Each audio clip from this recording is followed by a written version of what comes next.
Hi gang, Dave Spalding, Handgun Combatives. Before we move on to the drill that I want to show you this afternoon, I want to send out my heartfelt condolences to my friends at the NYPD.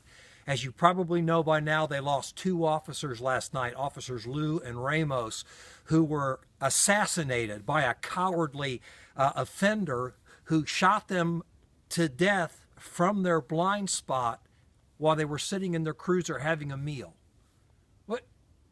What is that?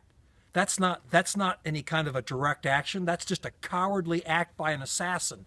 And those of us old enough to remember past assassinations against NYPD officers like Foster and Laurie and Jones and Piagentini, we realize that after a period of mourning, that the NYPD will rally and they will fight back in these cowardly attacks.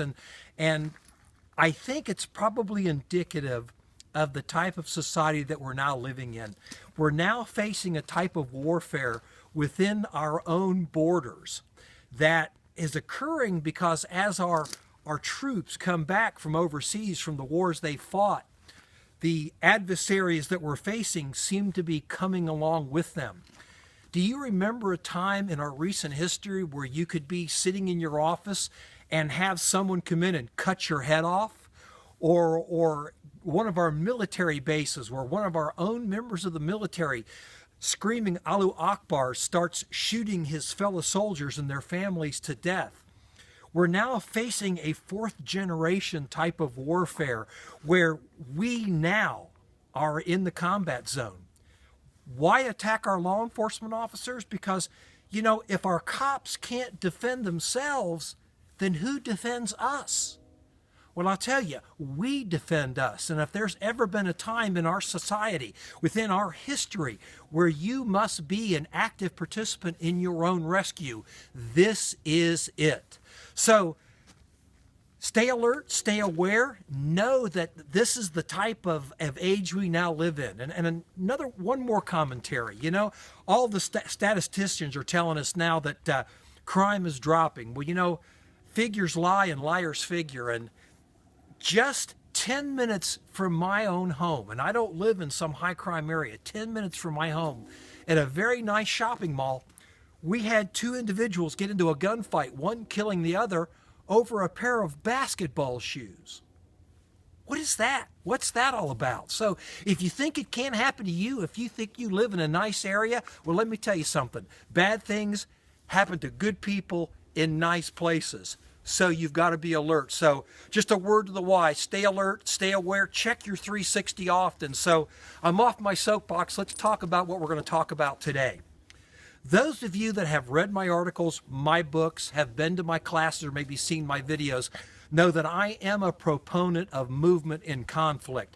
But it has to be movement with purpose. It just can't be, lateral steps back and forth or dancing around in figure eights or jumping up and down, thinking that's going to be enough movement to keep you from getting shot. No, the movement has to be with purpose. And while I can't tell you exactly what you'll need to do, my study of armed conflict, my personal experiences in law enforcement tell me that movement falls down into three general categories. Number one, you're moving until you're prepared to give cover by outbound fire. And what I mean by that is you're moving until you're prepared to shoot back, and not just panic fire, but the type of outbound rounds that can be delivered to areas of your opponent's body that can result in incapacitation. And with a handgun, those are very small parts of the body. But again, panic fire won't work. You've got to deliver your shots deliberately. Number two, you're moving to a position advantage, you're moving to a position of cover or a position of concealment. Don't underestimate concealment, because if you can't be seen, you can't be shot. And what's cover? Well, it depends on what you're being shot back at with. There's very little in our society that's covered from a 7.62 Russian round, an AK-47 round. Pistol rounds, there's a wider range of cover available. And then lastly, you're moving to remove yourself from the kill zone, from the battle space completely. So moving until you're ready to shoot back accurately, moving to a position of advantage, cover, or concealment, and then moving to exit the kill zone completely. regardless of which of those movements you're involved in, it's going to have to be an aggressive and explosive type of movement, and it's probably going to be more than just a few feet either way. So with that in mind, I've developed a drill that I think you'll like. I call it the 10-20-30. The reason for that is it involves 10 rounds at 20 feet in 30 seconds. And let me explain that to you a little bit more. You're going to start with your hands up in front of your body, your gun in the holster. You're going to draw, you're going to deliver one accurate shot, and then you're going to move laterally for 20 feet. That line of fire is 20 feet back from the target. You're going to move back and forth after firing each round until you've completed 10 rounds, and you're going to try to do those accurately in 30 seconds. Now, this is the target that I use in my classes, and as you can see, it's got the spinal column, the heart, the major arteries and things like that, and then this 8-inch circle high in the chest that trauma surgeons, medical professionals generally agree that this is the area that you have to deliver handgun rounds to in order to create incapacitation. So what I've created to try to mimic this is a bullseye target based on the NRA bullseye pistol target. As you can see, we have the black circle area, which is the X ring, the 10, and the 9 ring, and that corresponds nicely with that area that's basically the heart, the major arteries, the spinal column, and then our 8 ring, which is basically that 8-inch circle. Now, here's how we score this drill. If you get all of your 10 hits in that 8-inch circle, it's considered a good run. It's combat effective. But we really want you to try hard to deliver your rounds to that area that will really count, that can bring about rapid incapacitation, or as rapid as pistol rounds are capable of doing that. So your ultimate goal is to get all 10 rounds in that black area in 30 seconds. Yep, a successful run in the 8 ring, but you know what? You have to strive for excellence. So what we want you to do is to get all 10 rounds in that black area, that 9-10 ring, or that X ring. So let me put my shooting glasses on, and we're going to give it a run and show you what it looks like.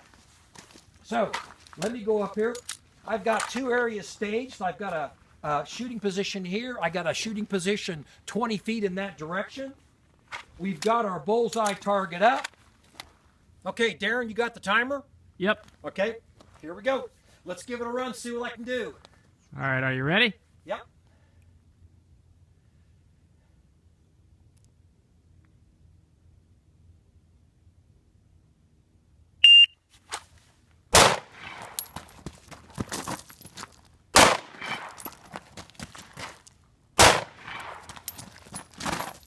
Four, 5,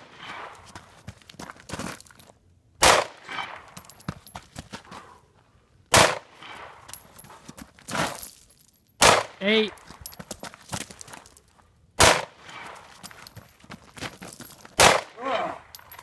Almost lost my balance on the last one.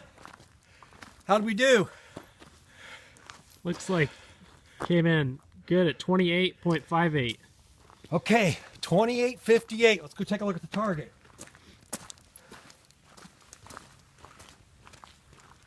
Okay.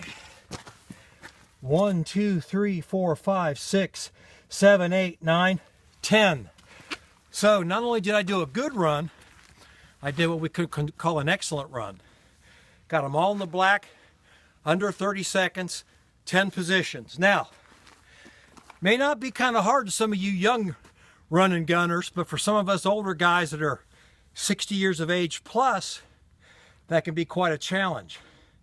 And again, it's that classic mixture of combat accuracy and speed. So we're shooting fast, we're moving fast, we're having to plant. There is a technique for shifting your center of gravity so that when you come upright, you're ready to shoot. I kind of slipped on some of the gravel here, but you know what? That's real world of work kind of stuff. If you want to know how to do that plant and shoot, sign up for one of my classes. I'm not going to give you everything in my videos. So again, my condolences to the NYPD. Be ready out there. train, practice, and keep it real.